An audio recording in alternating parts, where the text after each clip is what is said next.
அன்பிற்கினிய சகோதரர்களே, சகோதரிகளே, லூர்து தொலைக்காட்சி நேயர்களே, உங்கள் அனைவருக்கும் முதற்கண் ஆண்டவர் இயேசுவிலே அன்பு கலந்த நல் வாழ்த்துக்களையும் வணக்கத்தையும் தெரிவித்துக் கொள்கின்றேன். கிறிஸ்மஸ் என்றாலே மிகப்பெரிய ஒரு மகிழ்ச்சி, சந்தோஷம். காரணம், இது உலக மாந்தர்கள் அனைவரும் கொண்டாடுகின்ற ஒரு விழா. ஏதோ ஒரு தனிப்பட்ட கிறிஸ்துவர்கள் என்று மட்டும் அல்ல, உலகமே கொண்டாடுகின்ற விழா என்பதை உணர்ந்துதான் இந்த விழா உலக பிரசித்தி பெற்ற வரலாற்று சிறப்புமிக்க ஒரு விழாவாக இன்றைக்கும் தொடர்ந்து எல்லோராலும் கொண்டாடப்படுகிறது. இந்த தருணத்திலே நம்முடைய துணைநிலை ஆளுநர் நமக்கு கொடுத்த ஒரு செய்தியை நாம் நினைவு கூற வேண்டும். இதுபோன்ற விழாக்கள் எல்லாம் நம்முடைய இந்திய திருநாட்டிலே கொண்டாடுகின்ற பொழுது ஒரு தனி சிறப்பு பெறுகிறது என்று ஒரு குறிப்பை நமக்கு உணர்த்தினார். அப்படி என்றால், எந்த விதமான மத பேதங்களும் இல்லாமல் எல்லோரும் ஒருவருடைய சமய நம்பிக்கையின் அடிப்படையிலே கொண்டாடுகின்ற விழாவை பிறரோடு பகிர்ந்து கொண்டு எல்லோரும் சேர்ந்து அதிலே நாம் கலந்து கொள்கின்றோம், கொண்டாடுகின்றோம், அதில் மகிழ்ச்சி அடைகின்றோம் என்பதுதான் நம்முடைய நாட்டினுடைய மிகப்பெரிய ஒரு சிறப்பு.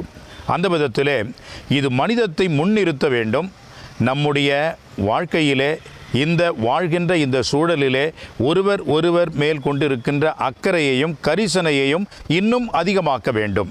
நம்முடைய தேசத்தின் மேல் கொண்டிருக்கின்ற பற்றையும் இன்னும் அதிகமாக சேவை செய்கின்ற நல் எண்ணத்தையும் உள்ளத்தையும் நமக்கு உருவாக்க வேண்டும் என்று அற்புதமான ஒரு செய்தியை கொடுத்தார் என்பதை உங்களுக்கு நினைவூட்ட விரும்புகின்றேன். அப்படி என்றால், கிறிஸ்மஸ் என்றால் என்ன? வேறொன்றும் இல்லை. கடவுளாகவே இருந்திருக்கலாம். ஆனால் கடவுள் ஏன் மனிதனாக வர வேண்டும் என்று சொன்னால், கடவுள் பல்வேறு வழிகளிலே நமக்கு உதவி செய்கின்றார். ஆனால் அதையெல்லாம் தாண்டி கடவுள் மனிதனாக இந்த உலகத்திற்கு வர வேண்டிய அவசியம் என்ன? பாருங்கள், காலை கண் விழித்ததும் அருமையான சூரிய வெளிச்சத்தை நாம் பார்க்கின்றோம். ஒளியின் வழியாக கடவுள் நமக்கு அற்புதமான ஆசீர்வாதத்தை கொடுக்கின்றார். அவருடைய பிரசன்னத்தோடு நாம் எழுகின்றோம். மாலையிலும் அப்படித்தான், வாழ்கின்ற வேளையிலும் அப்படித்தான்.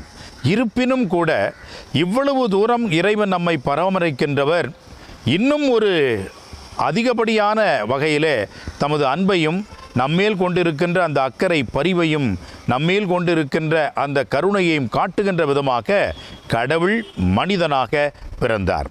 இது எப்படி நாம் புரிந்து கொள்ள வேண்டும் என்று சொன்னால், கடவுள் மனிதனை படைத்த அந்த ஒரு தருணத்தோடு இதை ஒப்பிட்டு பார்க்க வேண்டும்.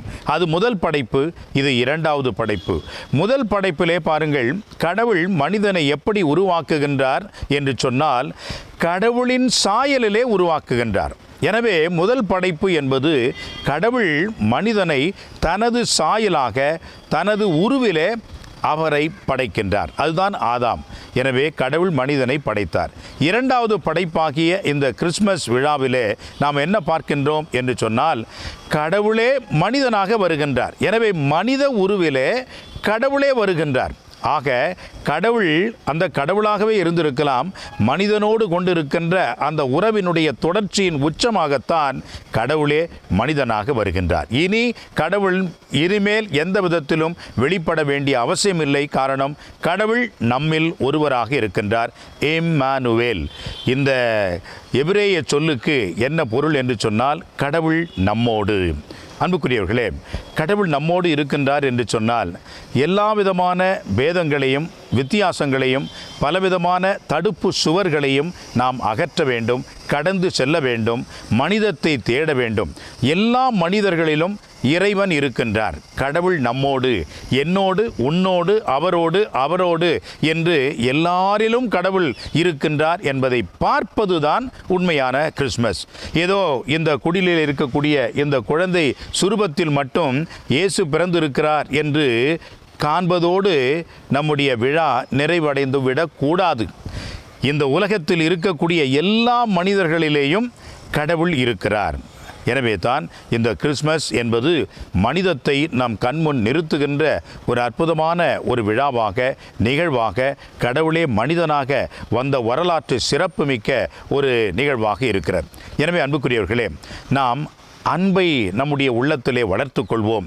வாழ்கின்ற மனிதர்களிலே குறிப்பாக ஏழை எளிய மக்கள், வறுமையில் வாடுகின்றவர்கள், துன்பத்தில் துடிக்கின்றவர்கள், அவர்களுக்கு யாருமே இல்லையே என்று தனிமையில் இருக்கின்றவர்கள், அவர்களை நாம் தேடிச் செல்வோம். எனவே தான் பாருங்கள், ஆண்டவர் இயேசுவினுடைய பிறப்பு யாருக்கு முதலிலே அறிவிக்கப்பட்டது?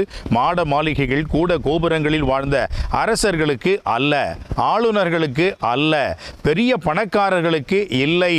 மாறாக சாதாரண இடையர்கள், இங்கே இருக்கக்கூடிய இந்த குடிலிலே பார்க்கின்றீர்கள், இந்த இடையர்களுக்குத்தான் முதலாக இந்த செய்தி கொடுக்கப்பட்டது. காரணம், கடவுள் அவர்களை தேடி செல்கின்றார். காரணம், கடவுள் அவர்களிடையே இருக்கின்றார். இன்றைக்கு நாம் வாழ்கின்ற இந்த சூழலிலே ஏழை எளிய மக்களை தேடுவோம், நன்மையை அவர்களுக்கு செய்வோம். கடவுள் நம்மோடு இருக்கிறார் என்ற ஒரு நல்ல ஒரு எண்ணத்தை அவருடைய உள்ளத்திலே ஏற்றுவோம். அப்பொழுது இந்த கிறிஸ்மஸ் நமக்கு வெறும் விழாவாக முடிந்து விடாமல் நம்முடைய வாழ்வாக தொடரும் என்பதிலே எந்த ஒரு ஐயமும் இல்லை. மீண்டுமாக உங்கள் அனைவருக்கும் கிறிஸ்து பிறப்பு விழா நல் வாழ்த்துக்களை தெரிவித்துக் கொள்கின்றேன். லூர்து தொலைக்காட்சி நேயர்கள் அனைவருக்கும் கிறிஸ்து இயேசுவின் அன்பு கலந்த ஆசீரோடு happy Christmas, Merry Christmas and a Happy New Year. God bless you all. Thank you.